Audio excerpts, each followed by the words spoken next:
Assalamu alaikum. Good morning, Gambia. Mbe mo be konton ne toni konton la bi arabo somandala. Tel wulta Cairo kono mbe wala mo be fanansi wala Cairo kono. La fita kacha sutun ne kala drone. Yanin doku wato. Wala mu nyim problemo mimbe kombo manduar. Alfaya problemo mimbe kombo manduar min keta komin ko alkalia. Yo ngamira kombo manduar Gambia mo jamae je lonne hani milman kombo long maybe ka manduar to moyle bawo manduar fana musate kebalati Gambia kono andu chosan sate wolo yo nga jele kibar talalu tata je ye kibarolu bondi mbe woltentula bake mbe jayla kibar talal mil betata je ka kibaro bondi ka itandi Gambian kolla ba silang atuta Gambian kolle bulu fo Gambian kolu dum etelu lafita tonyala fo e mal lafi tonyala bawo nyin tonyabe larin kene baleto andun telkan na banko kumandi kon telmu misilme bankol hani yatra ko nin dina dolu molbije bar ni tema tanaw tanatije Cairo drone nebe tamakan ni tema andun nawo banko kan wo dina molu beje nyawo nya wo Cairo be tamakan ni tema manyo batandi na dino la karola fo wati dolu mili ya lonkon se bruha halu moy barin ka moy molu minulla wolute moti mo nyanta lala no minulu faolla bawo Allah subhanahu wa ta'ala ya fo ala alqur'ano kono ko nimi kuliya ayha karan e bajela ko ayafo dulato kaitandi ko lakum dinikum waliya din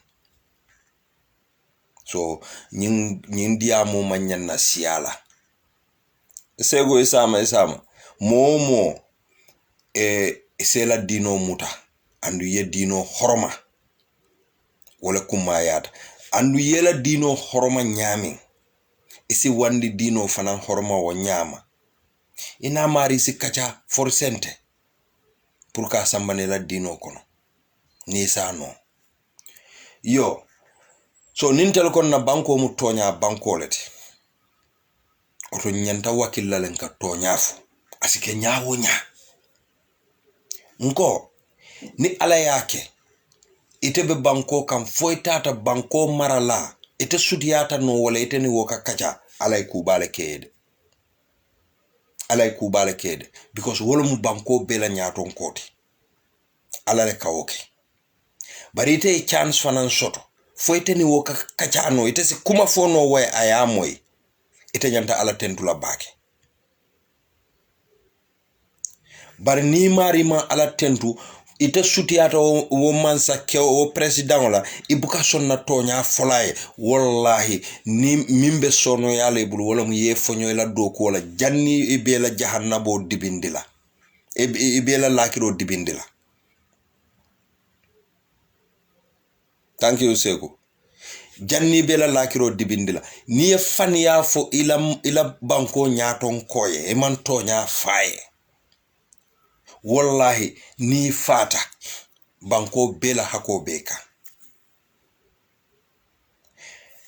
problemo mimbe manduar ngajele letaro bondi iko 2012 aliaje nyin 2012 mu problem baleti Gambia de 2012 ila nyin tapale kaitol ni nyin fania kaitol beye be bondi na wo watol 2012 ngamire iko lawyer dabo tax area be wala 2012 le with Ami Ben Suda wolu ye lawyer Jamal fo awasise sabali wolu minulu ya lonko wo lawyer fangolu lota iko nyin kuma manke tonyate because yaya ye jongula machineries Georges leta ye commission o set pour kanyimol ke trap barhani bi Gambian kol fankalo ka foko ha julole be walla I believe ta yaya la wala de I believe ta ko because ye konnante yale soto yaya kangola minul kan ye konnante yale soto woliye ye gambianol je ya choose le nyanta believe la yaya la minna ya choose le manyam believe la yaya la minna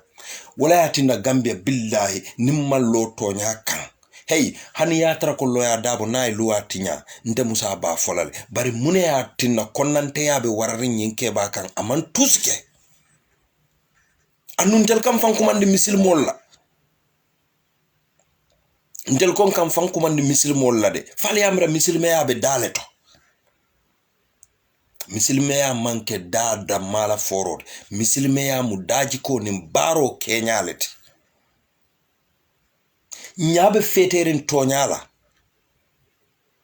nkombe jenkela tonya e band sai 2012 iko nyinke alkalote iman sara sate molula manduar wol koy ma kalamuta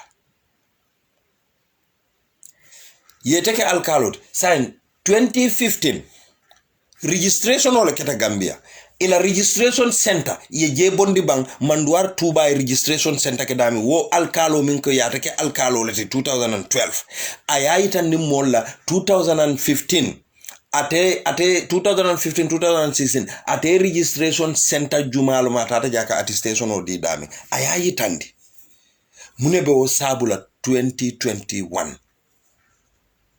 nimmantara tonye rola nimmantara fania fola maluta bake kunu musa suso ite alfa to ite ko wala yatinna iko angalel ko you would never know your friend until he or she becomes your boss ibuke tero long ajiko ite buka wolong itero foni wato minna akete ila nyaton koti ila dokudla wato le kajikolo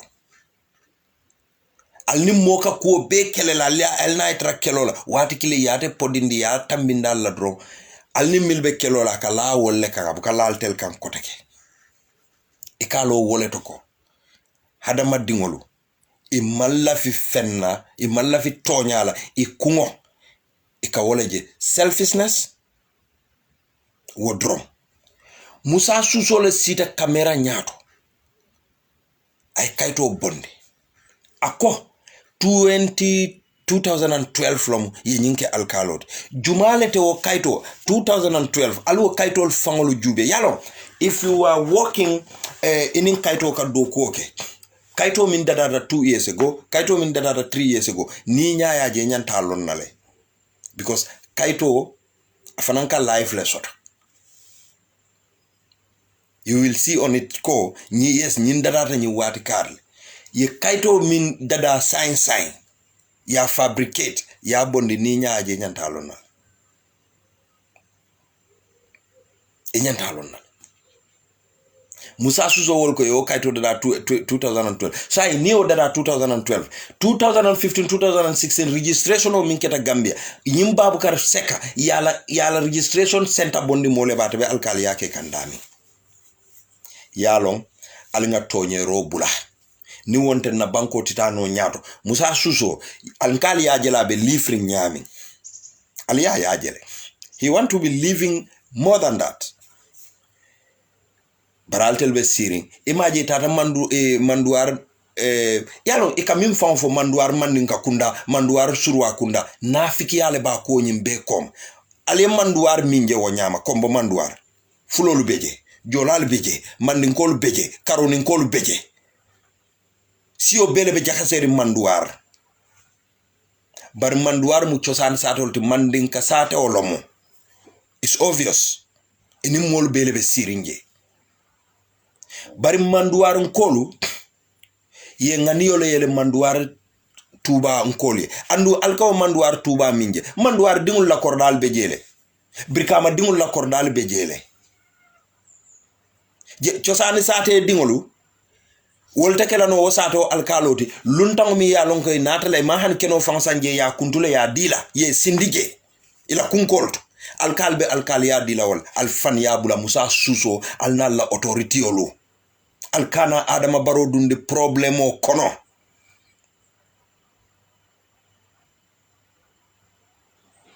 alkana adama baro dundi problème o kono ni lungo minna adama baro aliya dundi problème o kono wallahi wo samo alta dankula bari atuta adama le bulu because ala hakilo diala le pour ay mira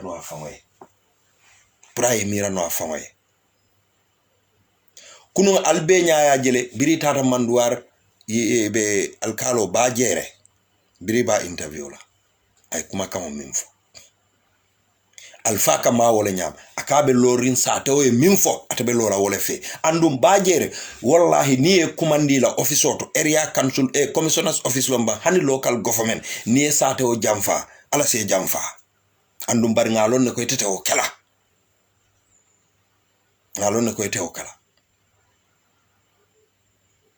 ni yake ye ifa ma jamfa ye mama jamfa ye mumu jamfa ye manduwar be jamfa bar ngalon ne takela andu almamo ya koyndile ko imobe be lori komal sate dingul koy be lori komal nimman sakunda ye kumandi itate la tapale ya imaje inate kafo e ko iko manduwar mandinga kunda iko wolbe UDP le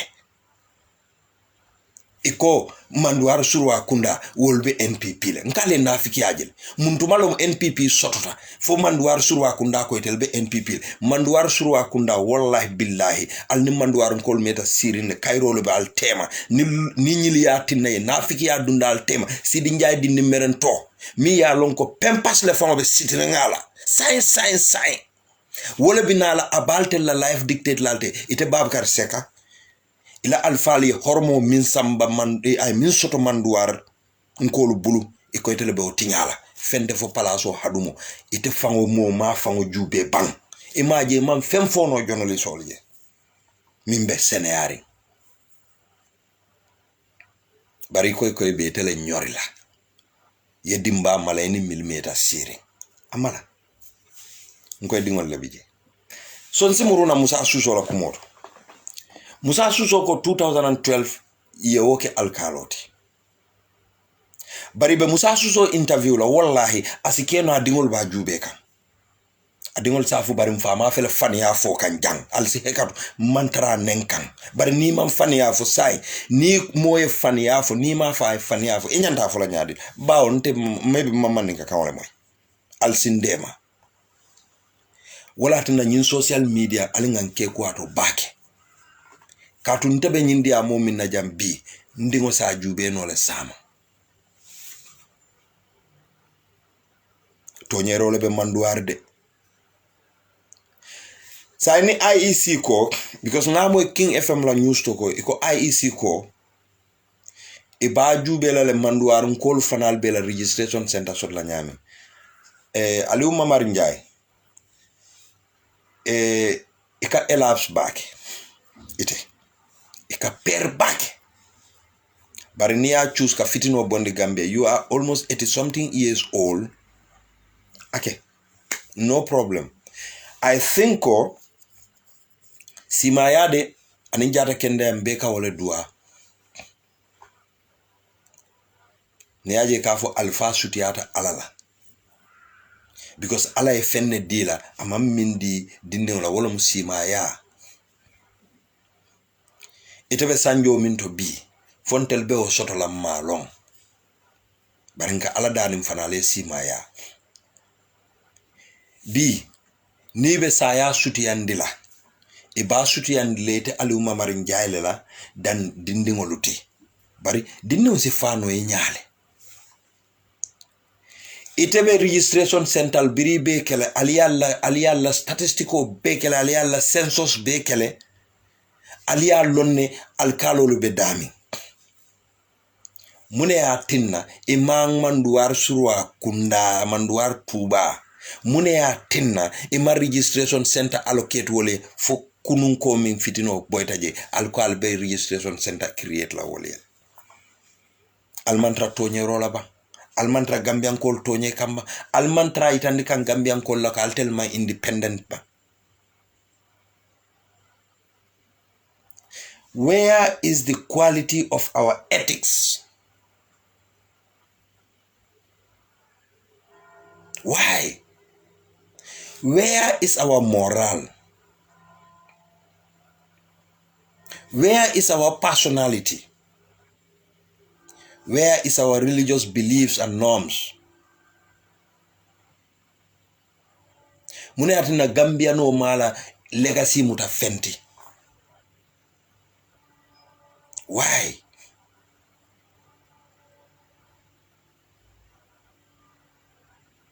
Albe manduar nkol tonye kande. Andu nal famal lebenu wo sate ota al famal lomo alkalod. You would not do that. You wouldn't do that. Bari, albe turo min fika. Albe benefit la le sama. What goes around comes around. Nali America, al dingol be America, al dingol be London, al dingol be Germany, al dingol be Sweden. One day, they will like to know where their root is. Ide telu, or itel dingol, or wol dingol, itel a generation. You are writing a history in the dark book. Purila legacy. But ni lafita choose it.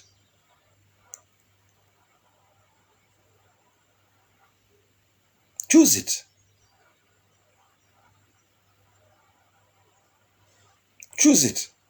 Thank you, Serikan. Yalon tebe diamula kombon koliye minna. Nganyim fole na audio video dotonu. Bi Gambia be mobe ka hame korda soto kombole. Oto kombo alfalu ye dua minke ajabitale. Bar mune ya tinna sain ntelu lafita nga setul kombo bar mbekela kombo nkolu tonye laleti. Muna mantra fitino makamba. Oto kombo muna ma altel la safety precautions altel nyanta ka muneke. Kombo alfanal al karanal siata. Kombo loyal te banal dingol kono. Kombo fentiol te banal dingol kono. Why can't they stand for Kombo? Kombo al Council of Elders dada. Birin Kombo la sate, follow fala sate labango. Al Council of Elders dada, alia based in the unknown political, all political affiliation should be hidden on that processes.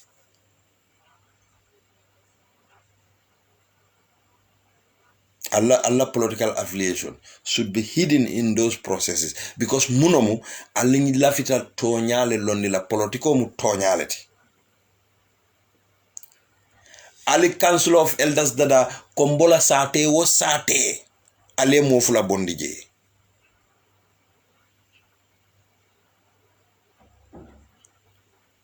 Ali man sakunda confront. Ifelenti nyapita yundu munkola kenolu kan ya chika ya di dipite olula. Because iko lualo. Mune woke luad. Mune atine buka lan ibuka kenodi police la muna ne buka di doctor la muna ne buka di nurse la muna ne buka di soldier. Mune atinna ibuka di teacher solula. Mune ba atinna le ba di la dipite olula.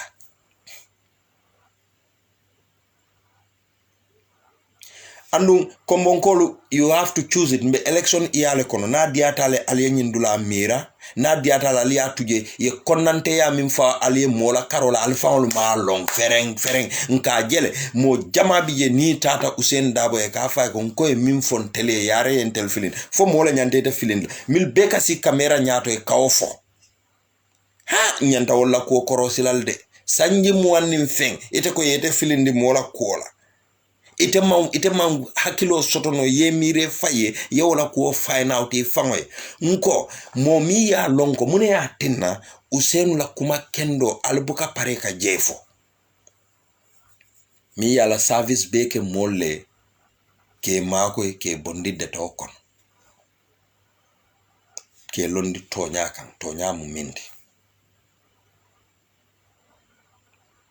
sanyi muwanni mfula abafo kale banko kanko ha tapale ya alla na fulo ba sunyaka alka politique diyamole albe nata jane commission albota jal na TRR sije hani kabe alka fuko woka minfo amalo wonal tel jumale malo a felenta ya fa ala mitindula albe ya moya dalto akko ntella UDP man sakunda na nata mbe lan commission o londilal andun kombon kolo alla kenolo be murula al male ate kelano mansa kunda tadi mansa nyanta dulalu minulu sotola ni mansa sulata kenola dulato pour ka ke fenti ibe futala altel molle la kenetiolu ya fale de mansa be sulala janne ba kala fenti mimbe Gambia be na fala bara alla kenoy koy ba murundlal Usain Dabo ya fole ayafo altulo ya moy a felenti be nyapila alla kenolu kan say alla alkaliyal fanali be wolle ta kan al bulu hani kabe alkafu kon tel kam mansale no kan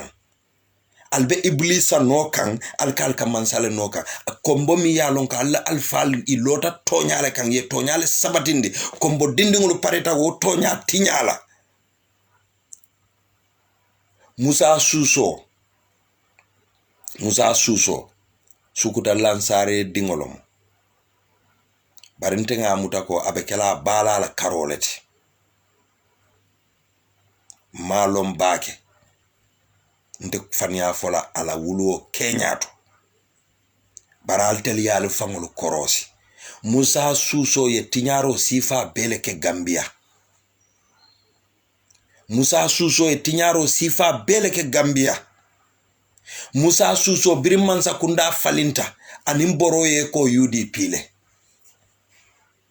bar UDP buka tole tade UDP buka bunafay tade UDP buka nafiki tade hani Abubakar Jawara mingi kidolu sambana aye ko bori follow UDP le UDP ay tandala ko mo bukante la patio sponsor UDP dingol le kela patio sponsor mune batin nan le lafta dalasi million lulu spend la UDP kunto for what mune atinna kunu imake birimbe banko nyinola because ya suspect ko adama mu UDP leti bari ibe UDP kinkan iba fela ibe dunkan adama kan ba obuke mira no afaye obuke mira no afaye de because nimo ke mira no afaye adama lota kuma sifal minul fo Gambian kolma ate o fola ngo alburu alla IKF sol toban ali adama jube adama de tonya maybe na ala woli so yele nte dam male nim borobi tala je ngala o haftan wuru warari ngolu da mo min buka mo min ni meeting kuma fa be kera te nyanta min du naka ke problem wolti be min bundala almoro kono wala la kunew ko imaje bi aketa fe kukutote nae haftan dum folodro aka fintile ke natala fe komi wotumo ntel be na kutoto abdu jang mbitalo la bunjaon le bal mbitalo la supermarket lo ninga moto nyimaje ngalo nga dawda ja nyiata ngalo nga natal bi ninta di mol bita kam fa ni ko natalo ndaka fela la di ngal natal I don't want to be there yara fan kam fanne neneno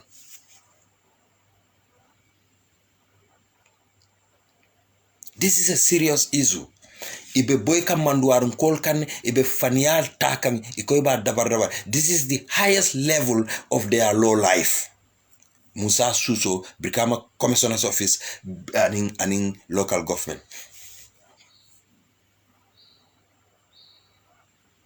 bari manduarun kola aliya mutadami alkana fitinake baral kana song ye la tabu ye registration center do ele manduar tuba ni ano ye paramilitary base sambana i pareta kuruya ni sunya role la andun gambianol manke toleti andun dis babkar seka nim babkar seka la kabe gambia le tinyala wala atelebe tinyala ibalo nako manduar mu chosansado andum brikama la sefo brikama la alkalo aliya belonne mune be je brikama nyanta lola manduar fe because brikama ni manduar lo mukilingoti brikama ni manduar lo mukilingoti nko alinya gambian ko alal hakilotu NPP to nalmal hakilotu NPP to nalmal hakilotu NPP to wallahi ibal nalla signol kuyandila yaya jamme ya dandi damin ite lafta cikala waleto inayeta bari wala tinan kale ko gambian kol ning APRC man problem soto nkali ya jele UDP kol ning APRC kol nyo yale be tema sanaw yale be tema fe yale be tema hadama yale be tema badi yale be tema andu be kumandi kande sutatili ko e nana ye join UDP alnim UDP man problem soto policy le fatata bari APRC kol miliye toñaje wol tatale de itatale ngarambo jatala audio moy ako mol sake ala nin kilay ako atebe ala danila pour ala kana UDP man sakunda nar walde wada aliyamira ala kam wole la duwa jabi min kan nendi roke ba itama alfa horoma imar ramboje bi niyaje i kamera birin savimbi be rebelliala wulo kono abe nyami birin fode sonko Sierra Leone bira be rebelliala abe wulo kono abe nyami ajube a Kenya fong be nyami you can see on his body alfa no man betea rambo jata bi niyaje be sila ibe balafirinto kumo fola alpha bitete interview le be kulu baliato kumo fola ko ko fo Usain Dabo rescue your life give you a better life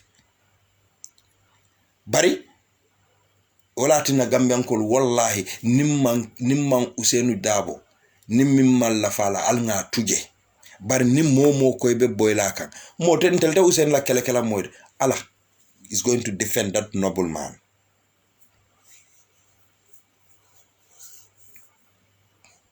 Yes, God is going to defend that noble man because ala doko beke hadama dingole to rescue the Gambian people. I wallet a lawyer ya ala political career be mu wallet. Be imagine deuta for kafo ala kana get you they have seen it. They could foresee things. Ala amra tolele muite. Even if he can pretend ko mu tolele because Rambo man futa. I don't know. Rambo man futa.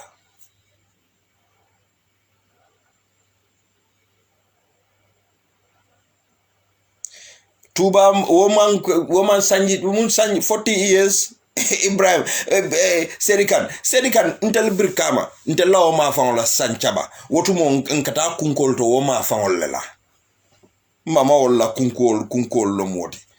I have relatives in Manduar ni momo e jar kundalo birkama mbama bota dami. You know that ko birkama ni Manduar be mu kilingoleti Madina le nata dung itema doman din doro.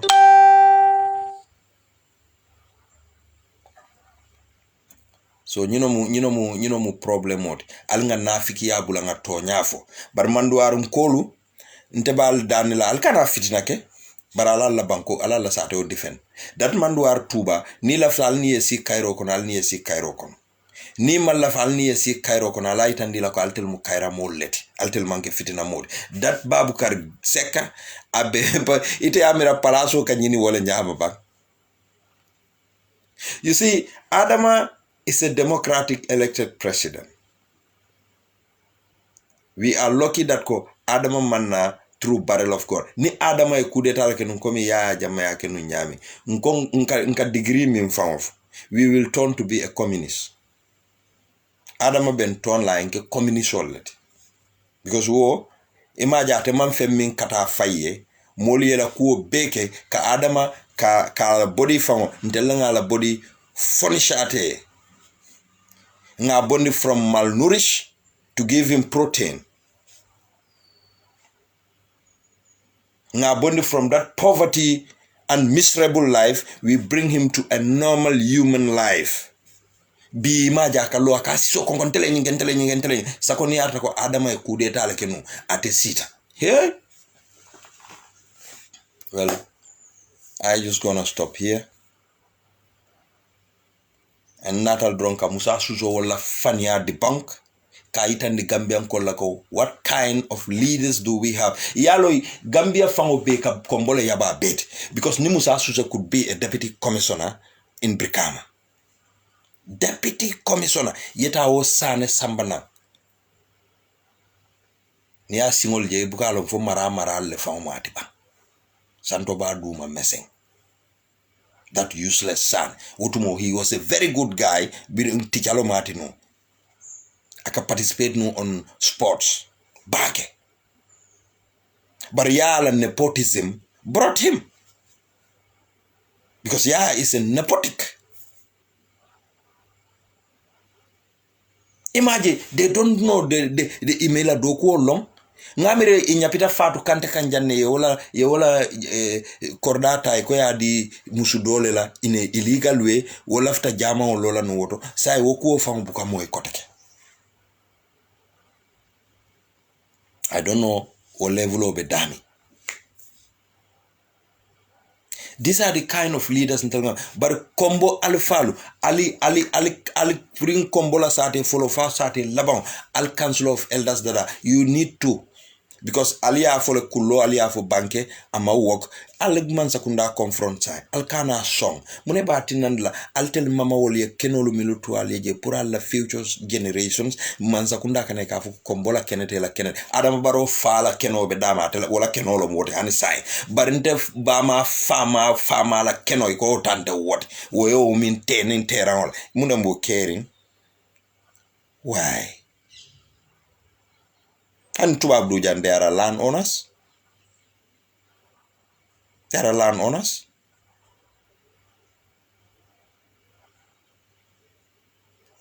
So Allah baraka bake. I thank each and everyone. Anyway, I just have to go for work. I'm going to talk about this Manduar issue. So IEC, all eyes are on you.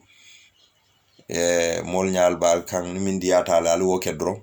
But Gambia will still be there, and Allah legacy will follow you people. If you do bad will follow you. If you do good will follow you. So at total level sign what you people would decide. Purukaki. Nal albe registration center le londila Manduar Tuba mbalona kalbe faniale foka. Everybody will know that. We will see it because 2012 alkalo kaito mi ko nyinke alkalo ledi even the Brikama safe hotel explain nora. Explain nola and muna na 2015 2016 registration o minketa Gambia muna na ila registration center ala bondi mole tuba Manduare registration center me use or for a Manduare le use. So the ball is in your court now. All eyes are on you. Abanda Allah baraka. I thank you all very much.